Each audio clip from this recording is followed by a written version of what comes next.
guys! Welcome back to another vlog. Ayan, dadali muna namin yung gamit namin sa aming second hotel, which is the Cliffside Camping and Glamping. So yun, tatanong namin kung pwede iwan yung gamit para pag-akit namin ng Rotifix, hindi na kami masyadong mabigat or madami kaming dala. So ito yung daan dito. Malapit na kami, 5 minutes away na lang sa aming hotel. So ito, papakita ko sa inyo kung ano yung daan. Rough road din siya pero ayos naman. Ayos ba? So kung gumas matindi sa Rotifix, so anong tawag dito? Di ba? Parang kinakabahan na tuloy ako. And kaya iniisip ko kanina nung pababa tayo na Camry or yung packet pa lang tayo. Ay, mga pupunta siguro to ng ng Rotifix. Ito rin ba daan papuntang Rotifix? Hindi. Lalabas pa tayo? Okay, pero malapit na dito. Oh my God.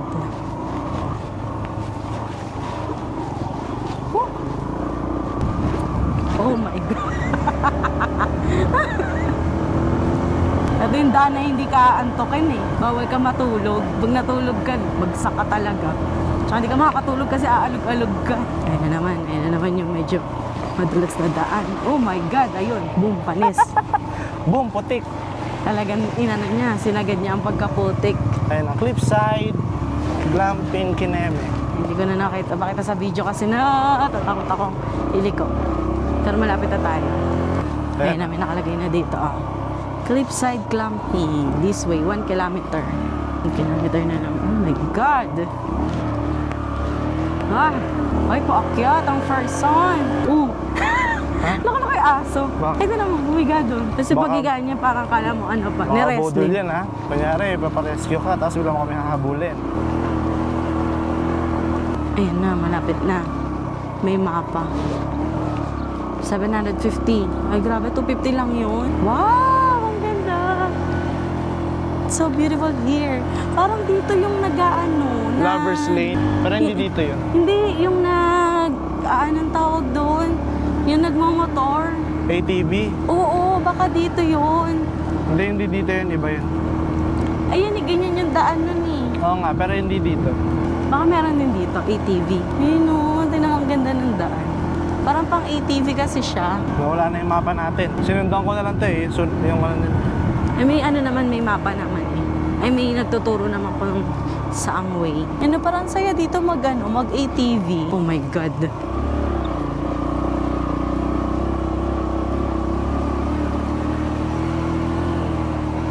May mga bahay-bahay din sa gilid. Oh my God, pusang pala. Oh, puta ka, guys.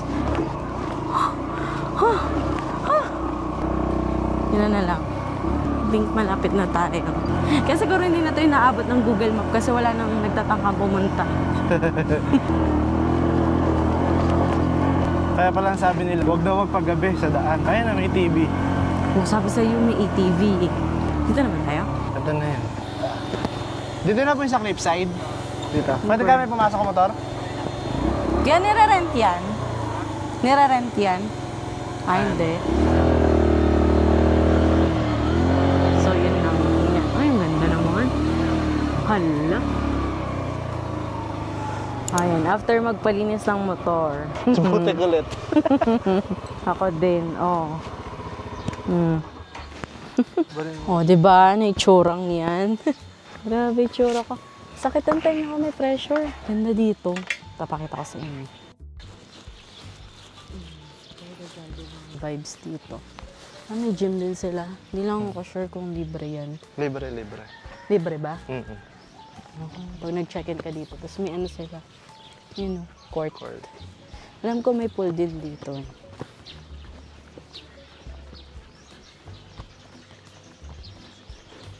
So, may kainan. Ayun yung pool. Ayan, finally, nandito na kami sa hotel namin. Sa, ano tawag dito? Cliffside Camping and Glamping. Nakuha pala namin to for, magkano yan? 2,500 ba? Magkano natin nakuha to? Double check namin kung magkano yung nakuha. Tapos ito yung itsura ng room namin. Ayan, ito yung pinto. Tapos pagpasok mo, ito na siya. Ayan, may pakulambo. Camping talaga siya. Yan na yan. Wala naman na masyadong papakita sa room. Pero may pasabog dito bukas ng umaga. Yan, nakikita niyo yan. Nabubuksan yan. Tapos maganda yung view doon. So bukas na lang natin siya bibidyoan kasi nga gabi na. So it's currently 6:15 PM and di nyo na ma-appreciate kung buksan ko man yan. Kaya bukas na lang ng umaga. And then kasi na may pakulambong ganito kasi madami mga insekto. Ito nakikita ba? May mga insekto. So para hindi siguro din kami kagatin, ganyan. So goods na din naman siya. Yun lang yung CR wala. Mukhang share CR sila. Yun, so magdi-dinner na muna kami. Tapos, papahinga. And then, bukas, itutur ko kayo dito sa buong Cliffside Camping and Glamping. Dahil madami sila sa labas na magaganda. So, ito, tignan din natin yung baka gabi na, hindi na din ma-appreciate. Bukas na lang. So, bukas ko na itutuloy itong vlog. Yun lang. Hello guys, good morning. So, ito na nga yung view namin dito sa room. Ayan na, lumiwanag na ako. Sarado mo muna. Ito medyo surprise. Wow! So, ito. Yan. So, buksan mo na. Charis. Oh, diba? Look at the view. Yan yung kapitbahay namin. Diba? Ang ganda. May ano lang dito. Mini puno. Mini puno. Malaki pala. Ay, yung ano. Parang balak mo pakunin ah. Ayan. Tapos may paupuan sila dyan para pwede ka mag-emote. Ganda oh. Malit nga yung room namin pero sulit naman yung sa view. Pag umaga, di ko lang... Talagang nakahang siya. Oo. Hindi lang namin na-appreciate kagabi kasi nga gabi na kami nakarating. Tapos, syempre, gabi na, wala ka na makikita. Talaga naman, diba? Sarap mag-breakfast ng ganyan yung view, no? Tara doon, papakita ko sa kami mag-breakfast. Magaganda rin yung mga, doon, mga, tawag dito? Display nila, tsaka yung mga hanging effect. Mga nakahang na kinemerot. Basta, mamaya, papakita ko na lang. Ayan pala yung dinaanan namin papuntang Rotipix kahapon. Ayun o. Ayan. Yun naman, diba? Kung nga nakataas. Kasi ito yung tulay na nakaraan. Saan na ba yun? Ito. Yan. Yan yung tulay kahapon. Tsaka kami dumaan. Diba? Grabe pala inakit namin. Bundok talaga. Bakit ka dun eh? Hindi ko lang alam yung exact location kung sa Batrega Rotipix dyan. So, yan, mag-breakfast muna kami. So, ito yung room namin, no? Ayan. Hindi ko na siya napakita kagabi. Diba? Mini kubo lang. Tapos ito yung dadaanan namin. Akyatin.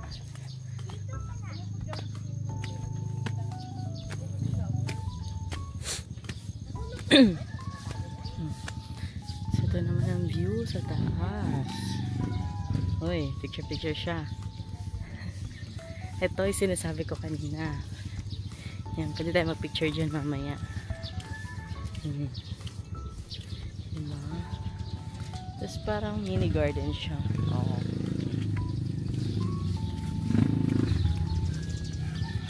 Tapos ayan yung swimming pool. Kasi malamig.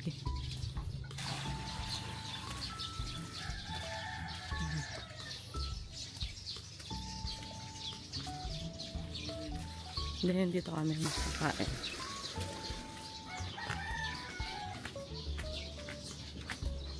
Ayun na yung breakfast. So, wala lang yung chinelas. Saan kayo sa Manila? Abando, Bulacan. Abando, Bulacan.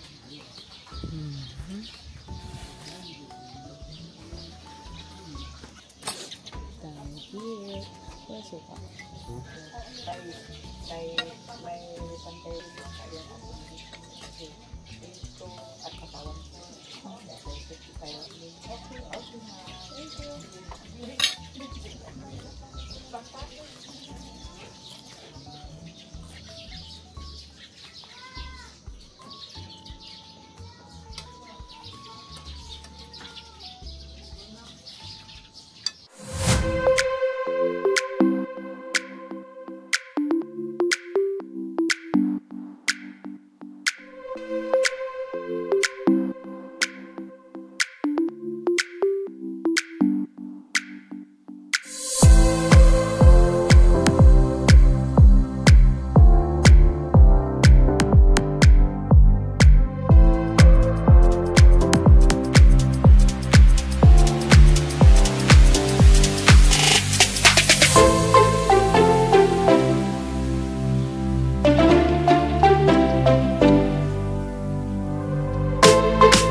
guys is shared CR sila. Ito yung for shower area. Toothbrush din. Ito yung pang wiwi and poop. Yan. Dito lang malinis ako dito. Ayan, nakaayos na kami. Ready to go na. Ayan, tas yung gamit namin nandun na sa, sa motor. So, magpipicture-picture na natin sa labasan yan. Ready to go. Di ko pala nabanggit dito. Ayan, may pa-chinelas naman sila. Diba? So, kahit di na kayo magbaon ng chinelas dito. Kasi kami dala namin, ito lang, sandals namin. Ayan, tapos na kami mag-picture-picture. So, kung gusto niyo makita yung mga picture namin dito, i-follow nyo ako sa Instagram ko. Yes. Siya, wala kayong makikita sa Instagram niya. So, ako na lang i-follow nyo, joke. Puro reels makikita niya. Oo. Ngayon, nag-check out na kami. May, pala dito, security deposit na 500. Pero, refundable naman siya. Tapos, pag dito pala kayo kakain, is kailangan nyo mag-advance order. So, bago pa lang kami pumunta ng Bukidnon, nag-order na kami ng dinner and then breakfast namin. So, for the food, pwede na din siya. Malata lang yung kanin, pero ayoko kasi na malata yung kanin. So, siguro mga 7/10 sa akin yung food. Sa'yo, kamusta yung food sa'yo? Goods naman. Lahat naman good sa'yo eh. Parang wala namang hindi. Sa stay naman namin, maayos siya. So, i-rate ko siya ng, ikaw, 8/10. Oo, ako 7/10. Bakit? Takot ka sa palaki, ayoko natatakot ka sa palaki. Kasi may palakado sa kwarto namin. Ito yung jacket ko. Pag kuha ko na gano'n, napasigaw, naiyak pa talaga ako. Naiyak talaga ako kasi tawag doon.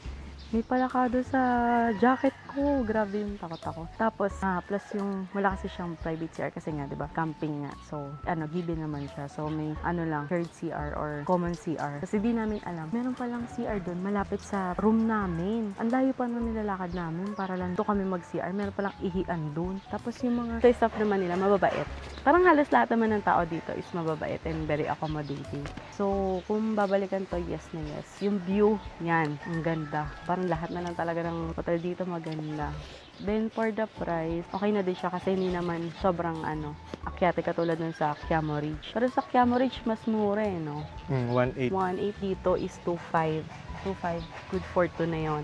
Wala nga lang siyang kasamang breakfast. Pero overall, okay yung stay namin. Yun lang, marami ng mga anik-anik. Pero may provided silang spray for mga insects. Ganon. Nag-spray kami, nawala naman siya nung pagbalik namin nung naligo kami. Pagbalik namin, wala na yung mga insect. So yun lang guys, ito ko na itong vlog na to. So di pa kayo nagsusubscribe, alam niyo na, mag-subscribe na kayo. Yun lang guys, thank you for watching. Bye! Bye! Guys, sisingit ko lang kasi paalis na kami. Tapos sinabol kami ng staff kasi naiwan ko pala yung cellphone ko. Buti na lang, hindi pa kami nakakaalis. At saka ang bait nila kasi nagsoli talaga sila ng gamit. Oh my god, plus points sila. Okay, 9/10 na pala sila. Ang bait, grabe. Hindi ko talaga as in, kasi yung extra phone ko lang siya eh. So, ang naisip ko lang yung main phone ko talaga nandito is yung extra phone ko naman. Hindi ko siya, nandun ata siya sa kama. Oo, sa gilid. Kasi ayun yung pinanonoran ko ng ng palabas kagabi bago tayo matulog. Ang bait nila, binalik nila. Thank you sa Cliffside Camping and Glamping. So, yun lang. Bye!